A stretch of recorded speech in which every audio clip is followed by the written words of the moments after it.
Ya benar teman-teman, yang saya akan bahas adalah sosok Abu Nawas. Kenapa sih Abu Nawas itu kisahnya benar-benar banget melegenda ya teman-teman ya. Abu Nawas itu dikenal dengan nama Abu Ali Al-Hasan teman-teman bin Hani. Jadi Abu Nawas itu dikenal dengan nama Abu Ali Al-Hasan bin Hanif bin Al-Hakami atau Abu Nawas. Beliau ini seorang pujangga, Masya Allah, pujangga Arab ya teman-teman ya. Bayangkan betapa indahnya dia dalam bersyair-syair dan berkata-kata. Makanya akhirnya ya teman-teman ya, walaupun kita hidup di akhir zaman ini, kita tetap menyukai semua karya-karya besar dari Tuan Abu Nawas ini ya teman-teman ya. Dia dilahirkan di kota Ahvaz di negeri Persia dengan darah Arab dan Persia mengalir di tubuhnya. Masya Allah. Kelahirannya di Ahvaz, Irak, meninggalnya 814 Masehi di Baghdad, Irak. Ya teman-teman ya, kebangsaannya Iran, aliran sastranya ini Sufisme, jadi seorang sufi. Nah, Abu Nawas ini terkenal karena kesusastraan ya teman-teman ya. Dianggap sebagai salah satu sastrawan terbesar dengan literatur Arab yang klasik. Jadi kita ini bisa lebih enjoy ya teman-teman ya. Masya Allah. Nah, Abu Nawas ini kenapa masih benar-benar membuat kita terlena-lena ya dengan kisah sufinya, kisah humornya, kisah sastranya ya. Karena beliau ini menyajikan dengan secara jenaka atau ringan ya teman-teman ya. Jadi masih bisa diterima dengan semua kalangan ya teman-teman. Masya Allah. Nah, saya ada satu kisah nih tentang Abu Nawas yang menurut saya tuh Masya Allah masih bener-bener membuat saya tuh tersenyum-senyum sendiri ya teman-teman ya. Jadi gini, kisahnya itu salah satu ya dari sekian banyak kisahnya, itu adalah ini nih menurut saya yang benar-benar lucu juga. Kisah Abu Nawas yang ingin menjual matahari. Oke, sampai sini aja kita udah mulai tersenyum ya. Gini, kisahnya ini adalah para penduduk protes ya, karena baliho milik Abu Nawas ini dipasang di depan rumahnya nih ya. Dijual cepat, matahari Baghdad, siapa cepat dapat bonus anak unta. Masya Allah ya kan, ini besar ya balihonya tuh, kalau mungkin poster secara lebih besar ya. Penduduk lainnya merasa panik dong, kasak-kusuk di depan istana, merasa takut sekaligus bingung. Kalau matahari di Baghdad Irak ini dijual ya, menurut yang dia baca di depan rumahnya Abu Nawas, gimana mereka bisa hidup ya kan? Abu Nawas, kamu serius menjual matahari?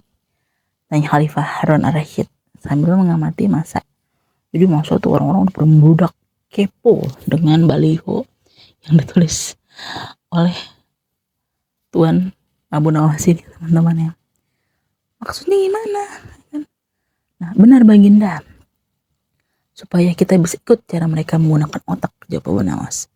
Tanya kembali sama Khalifah Harun ar-Rasyid, maksudnya gimana?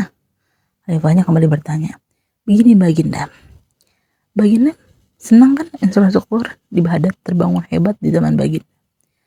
Baginda bangga kan bisa menjadi teladan buat rakyat bahwa selama menjabat jadi khalifah Baginda tidak korupsi. Baginda senang kan ya, tidak mempertontonkan keserakahan dengan menggunakan atau menguasai ratusan ribu hektar pasir, padahal Baginda bisa melakukannya dengan kekuasaan yang sekarang Baginda genggam. Jelasin semua, dibeberin oleh Abu Nawas. Khalifah Harun ar-Rasyid nih bingung ya, minta Abu Nawas menjelaskan maksud dari ucapannya apa sih nih Abu Nawas nih. Abu Nawas langsung saja lah, coba inti masalah. Jika Baginda turun dan tanya mahasiswa yang sekarang berdemonstrasi itu, ketahuilah bahwa mereka akan menjawab, buat apa bangun infrastruktur? Infrastruktur itu tidak bisa dimakan. Jadi jalan-jalan mulus yang Baginda bangun selama ini, puluhan ya, bendungan yang Baginda bangga-banggakan, lapangan terbang, rel kereta api di Korambat, pasar-pasar di Kirkuk, itu semua percuma, kata Abu Nawas, gak bisa dimakan ya. Mendengar penjelasan Abu Nawas yang terperinci ini, Khalifah Harun ar-Rasyid terdiam. Baginda bangga tidak korupsi, Jadi Abu Nawas yang hidup berabad-abad ya dari kita zaman lalu ini udah menghargai bagaimana caranya kita menghargai sebuah pimpinan, teman-teman. Masya Allah, disuruh kita menghormati pimpinan ya, jangan bisa protes. Kenapa teman-teman? Beda ya, kita saja kadang Masya Allah, maaf nih ya, memimpin diri kita sendiri, keluarga kita sendiri, karena kita masih agak kesulitan ya kan. Bagaimana seorang pemimpin negara ini memimpin rakyatnya dengan berbagai macam konsep ilmu yang mereka punya, keinginan mereka ya teman-teman ya. Jadi mari yuk kita belajar dari kisah menjual matahari ini, satu dari 1001 kisah ya kan, yang Abu Nawas punya ini. Yuk kita belajar untuk saling menghargai ya, berusaha mencintai pemimpin kita ya, pemimpin presiden, pemimpin negara ya, pemimpin apapun, termasuk pemimpin rumah tangga kita, yaitu suami kita.